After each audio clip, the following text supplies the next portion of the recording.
بسم اللہ الرحمن الرحیم۔ ایک بزرگ فرماتے ہیں کہ مجھ پر ایک مرتبہ تنگی اور خوف کا شدید غلبہ ہوا۔ میں پریشان حال ہو کر بغیر سواری اور توشے کے مکہ مکرمہ چل دیا۔ 3 دن تک اسی طرح بغیر کھائے پیے چلتا رہا۔ چوتھے دن مجھے پیاس کی شدت سے اپنی ہلاکت کا اندیشہ ہو گیا، اور جنگل میں کوئی سایہ دار درخت کا بھی پتہ نہیں تھا کہ جس کے سائے میں بیٹھ جاتا۔ میں نے اپنے کو اللہ کے سپرد کر دیا اور قبلے کی طرف منہ کر کے بیٹھ گیا، اور مجھے نیند سی آ گئی تو میں نے خواب میں ایک شخص کو دیکھا کہ میری طرف ہاتھ بڑھا کر فرمایا، لاؤ ہاتھ بڑھاؤ۔ میں نے ہاتھ بڑھایا، انہوں نے مجھ سے مصافحہ کیا اور فرمایا، تمہیں خوشخبری دیتا ہوں کہ تم صحیح سالم حج بھی کرو گے اور قبر اطہر کی زیارت بھی کرو گے۔ میں نے کہا، اللہ تعالیٰ آپ پر رحم کرے، آپ کون ہیں؟ فرمانے لگے کہ میں خضر ہوں۔ میں نے عرض کیا کہ میرے لیے دعا کیجیے۔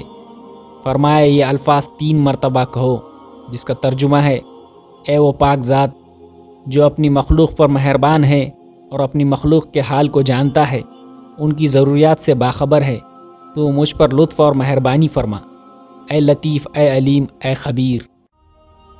پھر فرمایا کہ یہ ایک تحفہ ہے جو ہمیشہ کام آنے والا ہے۔ جب تجھے کوئی پریشانی پیش آئے یا کوئی آفت نازل ہو تو ان کو پڑھ لیا کر، تو تنگی دور ہو جائے گی اور آفت سے خلاصی ہوگی۔ یہ کہہ کر وہ غائب ہو گیا۔ مجھے ایک شخص نے یا شیخ یا شیخ کہہ کر آواز دی۔ میں اس کی آواز سے نیند سے جاگا تو وہ شخص اونٹنی پر سوار تھا۔ مجھ سے پوچھنے لگا کہ ایسی صورت میں ایک حلیے کا کوئی نوجوان تم نے دیکھا ہے؟ میں نے کہا کہ میں نے تو کسی کو نہیں دیکھا۔ کہنے لگا، ہمارا ایک نوجوان 7 دن ہو گئے ہیں گھر سے چلا گیا ہے، ہمیں یہ خبر ملی ہے کہ وہ حج کو جا رہا ہے۔ پھر اس سوار نے مجھ سے پوچھا کہ تم کہاں کا ارادہ کر رہے ہو؟ میں نے کہا، جہاں اللہ تعالیٰ لے جائے۔ اس نے اپنی اونٹنی بٹھائی اور اس سے اتر کر ایک توشے دان میں سے 2 روٹیاں سفید، جن کے درمیان میں حلوہ رکھا ہوا تھا، نکالی اور اونٹ پر سے پانی کا مشکیزہ اتارا اور مجھے دے دیا۔ میں نے پانی پیا اور 1 روٹی کھائی، وہ مجھے کافی ہو گئی۔ پھر اس نے مجھے اپنے پیچھے اونٹ پر سوار کر لیا۔ ہم 2 رات اور 2 دن چلتے رہے، یہاں تک کہ ایک قافلے سے جا ملے۔ وہاں اس نے قافلے والوں سے اس نوجوان کا حال دریافت کیا۔ معلوم ہوا کہ وہ اسی قافلے میں تھا۔ وہ مجھے وہاں چھوڑ کر تلاش میں گیا۔ تھوڑی دیر کے بعد جوان کے ساتھ واپس آیا اور اس سے کہنے لگا کہ بیٹا، اس شخص کی برکت سے اللہ تعالیٰ نے تیری تلاش مجھ پر آسان کر دی۔ میں نے ان دونوں کو رخصت کر کے قافلے کے ساتھ چل دیا۔ پھر مجھے وہ آدمی ملا اور مجھے ایک لپٹا ہوا کاغذ دیا اور میرے ہاتھ چوم کر چلا گیا۔ میں نے جو اس کو دیکھا تو اس میں 5 اشرفیاں تھیں۔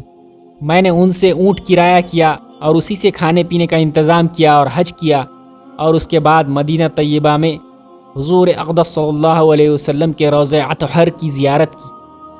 اس کے بعد حضرت ابراہیم خلیل اللہ علیہ السلام کی قبر مبارک کی زیارت کی، اور جب کبھی کوئی تنگی یا آفت پیش آتی تو حضرت خضر علیہ السلام کی بتائی ہوئی دعا پڑھی، اور میں ان کی فضیلت اور ان کے احسان کا اعتراف کرتا ہوں اور اس نعمت پر اللہ تعالیٰ کا شکر گزار ہوں۔